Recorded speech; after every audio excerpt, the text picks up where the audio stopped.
Hi, kids. It's Miss Rebecca. We're going to read another story. And this one is one of my very favorites. This one is called The Curious Garden.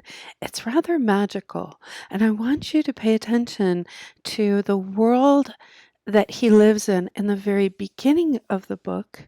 And then take a look at the world he lives in at the end of the book and tell me what some of the differences are.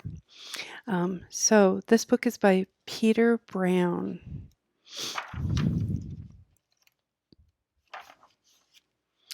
There was once a city without gardens or trees or greenery of any kind. Most people spent their time indoors. As you can imagine, it was a very dreary place. Dreary means a little bit unexciting and a little bit sad. And look what's coming out of all of those chimneys. Yeah, smoke, pollution, yuck. However, there was one boy who loved being outside. Even on drizzly days, while everyone else stayed inside, you could always find Liam happily splashing through his neighborhood. It was on one such morning that Liam had made several surprising discoveries. He was wandering around the old railway, as he did from time to time, when he stumbled upon a dark stairwell leading up to the tracks. How mysterious. Look, it's over here. The railway had stopped working ages ago, and since Liam had always wanted to explore the tracks, there was only one thing for the curious boy to do. Liam ran up the stairs, pushed open the door, and stepped out onto the railway. The first thing he saw was a lonely patch of color. Wildflowers and plants were the last things he had expected to find up there, but when he took a closer look, it became clear that the plants were dying. They needed a gardener. Let's see. Oh my.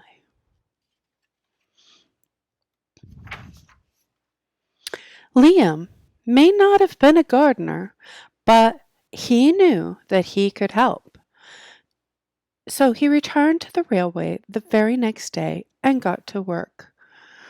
The flowers nearly drowned, and he had a few pruning problems, but the plants patiently waited while Liam found better ways of gardening. Look, he's giving them water, but he gave them a little bit too much. And then he tried to cut them back a little bit, which is the right thing to do, but it takes a little bit of learning. And then he's singing to them.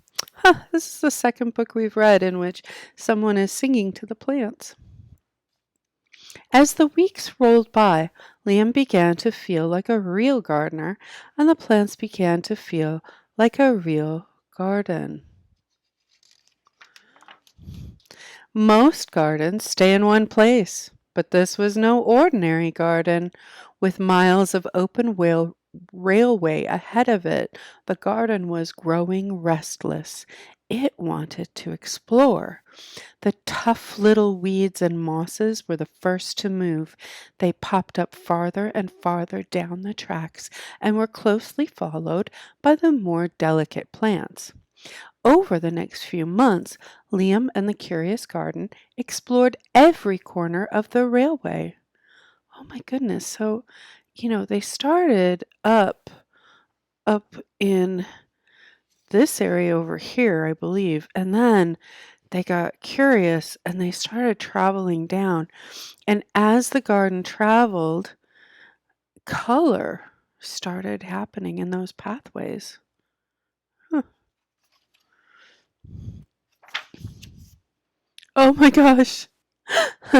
There are no words on these pages, but you can tell he's like buried in Shasta daisies. That is one flower garden. And look at the sky. What color is the sky? Blue. And look, birds and butterflies like this garden too. Things are starting to change. Oh, interesting. Again, you can look at the color of the sky and see how things are starting to change. After spending his spring and summer and autumn with the garden, Liam's time on the railway was finally interrupted by winter. Heavy blankets of snow fell on the city that season, and for the first time since he'd become a gardener, Liam could not visit his plants. Mhm. Rather than waste his winter worrying about the garden, Liam spent it preparing for spring. After 3 cold months, the snow finally began to melt, and Liam rolled his new gardening gear over to the railway. Look, he collected a bunch of tools and he studied all winter to find out more about planting. Good thinking. Winter had taken a toll on the garden. Look, things are kind of brown. But thanks to Liam's planning, his handy new tools, and a little help from the sun, the plants soon awoke from their winter sleep. The garden had always wanted to explore the rest of the city, and that spring it was finally ready to make its move. Once again, the tough little weeds and mosses set out first. They popped up farther and farther from the railway and were closely followed by the more delicate plants. I love this. When the plants grow and they start hanging down over things, I think that looks so pretty. The garden was especially curious about old, forgotten things. Oh my gosh.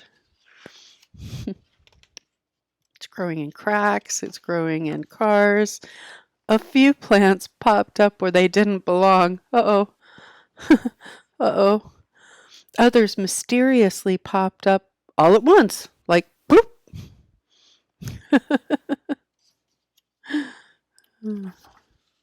But the most surprising things that popped up were the new gardeners. Oh my gosh. Look at this when you look really closely. Because people are seeing something exciting and new, and change is happening because Liam's working so hard. He is a leader and he's inspired all these other kids and all these adults to help and continue to make changes in that city, which is one of the most exciting things about this book. Look, there are no words on these pages, but you can see people walking down steps, people gardening, lily pads in the water. These are called topiaries when people cut plants in the shape of other things like animals. Look, and look, so many fun places have been created. Many years later, the entire city had blossomed, but all of the new gardens, Liam's favorite was where it all began. Look, he's even got his own family involved.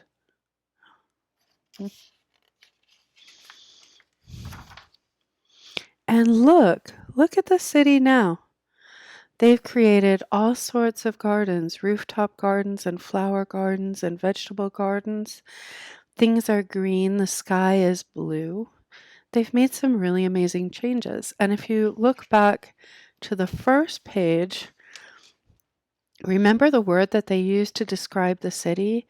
It was dreary, which is kind of, like I said, unexciting and sad. But this part doesn't look dreary. It looks happy and magical now.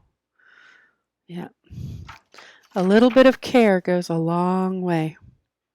The end.